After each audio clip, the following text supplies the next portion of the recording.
So it's always good to start. So first you start with posture in almost any mindfulness meditation. It's good to start with posture, then breath, then attention. So with posture, you just want to take a minute and, if like me, you just kind of get hunched over your keyboard, or if you're slumping in your chair, whatever, just kind of unkink your body, give yourself a chance to align yourself, uncross your legs, put both your feet on the ground, maybe shift your weight and roll your shoulders a couple times, just so you're really giving some openness for your breath to come in and fill your torso. You can either put your hands gently one on top of the other in your lap, or you can place one on each leg, whichever you prefer. And then you might find as you do that, that it gets easier to turn to the breath and just really shift your attention to the breath. Just inhale through the nose, exhale through the mouth. Just let your breath, don't try to force it or hold your breath or anything, but just let it slow and deepen naturally.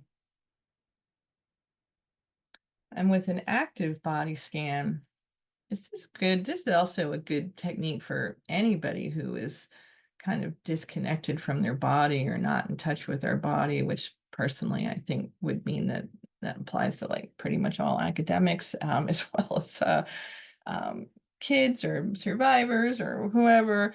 But it's a great way to get more familiar with like what tension and relaxation feels like in each part of your body. So we're going to start with the feet.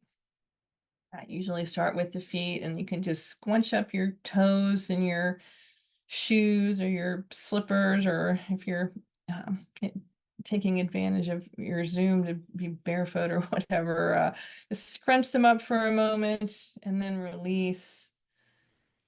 And the idea is that you will start to notice the difference between like the tension of the scrunching and then the release. And by getting to know that contrast between when your muscles are tense and relaxed, that you'll start to notice more in your day-to-day life when stress and tension are starting to get to you, and you'll be able to better signal to yourself that you need a break. Um, you know, I like to close my eyes. I should have said before we started, but people don't have to close their eyes. That makes some people anxious. So at the beginning, you can either invite people to close their eyes. I personally find that helpful for being able to tune into my body and ignore some of what's going on around me. But it's also fine just to look downward with a gentle gaze if people prefer that too. Then you can have people, if they're sitting, like most of us probably are, just stick your feet out in front of you, do a couple of ankle twists to the clockwise and then a couple counterclockwise. It's important to always be symmetrical in your movements, just like you would in yoga or something like that, if any of you are familiar with that. You can push through your legs through the bottom of your heels, and that'll create a nice hamstring stretch across the back of your legs. And then point your toes will stretch most of your other leg muscles. For a chair scan, coming up, you can just get people to press their knees together and tighten their thigh and buttock muscles. Just hold them for a minute and relax. And then again, just notice and feel how that stress is floating away and into the ground and away as you relax each set of muscles. For people's backs, it's very important that you never suggest that somebody clenches their back muscles. Even for young people, they're probably going to be less likely for that to freeze up or kink up than some of us older folks, but it's still not a good idea. So what I do for the torso is a little twist. To do a chair twist, you can take your right hand and reach behind you and grab the seat behind your back, and then take your left arm and reach it across. If you have an arm on your chair, you can grab the arm.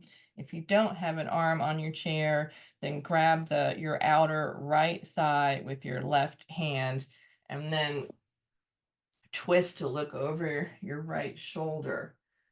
It's really good for just kind of wringing out any toxins in your back or spinal cord.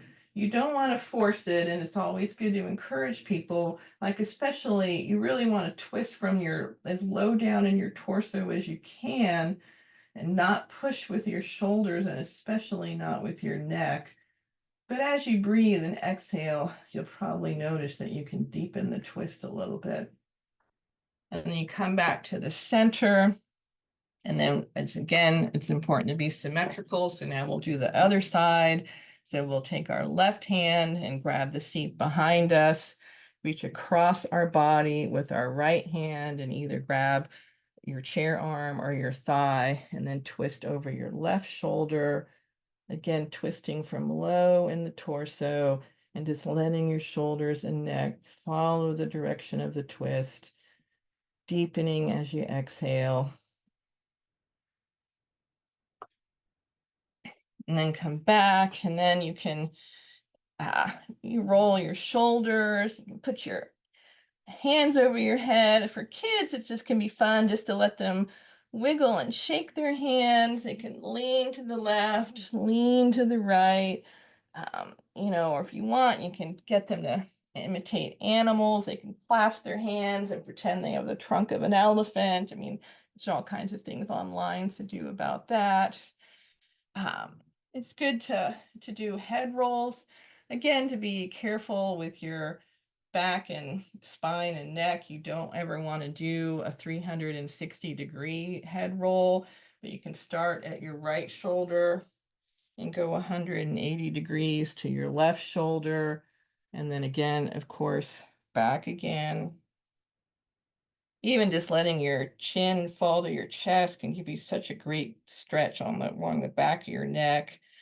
And then one that kids like a lot is that you always end with doing your face. So you want to go up in your mouth and move your jaw around as much as you can, and then just make the funniest, squinchiest faces that you can. And you know how to wiggle your nose or your ears or anything like that. And even try to get your scalp and then just relax. And then for adults at that point, I will usually like return back. But for kids, if you want to just get up and do like one final shake or something like that, that can really be enjoyable for them. And so it doesn't take long. I mean, that's what I say. It's like so easy to integrate into so many spaces. And you can probably, check in, and certainly it's good to invite people to check in and see where or how they might feel different. It's really important to emphasize that it's going to be different for every person, and there's not any right or wrong answer to how you might feel different. And if they say that they don't feel different, then, just let that go, like leaves down a stream too, and just be like, well, maybe, another time you might have a different experience. So, don't try to ever force the experience for somebody.